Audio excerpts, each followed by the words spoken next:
একদিন দিদা হঠাৎ সারা পাড়া টেনশন।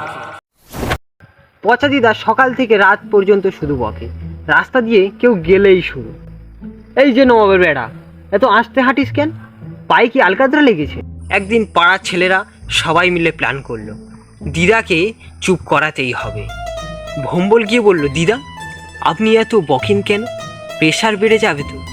দিদা বলল, প্রেশার?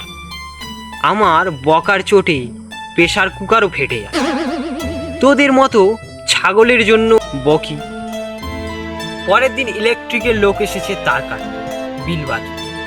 দিদা লোকটাকে দেখেই শুরু, এই যে কারেন্ট চোরের দাদা, তার কাটতে এসেছিস, কেটে দে, তোর তার আমি জিভ দিয়ে জুড়ে দেব।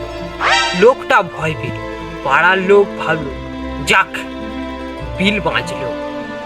একদিন দিদা হঠাৎ চুপ, সারা পাড়া টেনশন, সবাই ভাবছে দিদা অসুস্থ।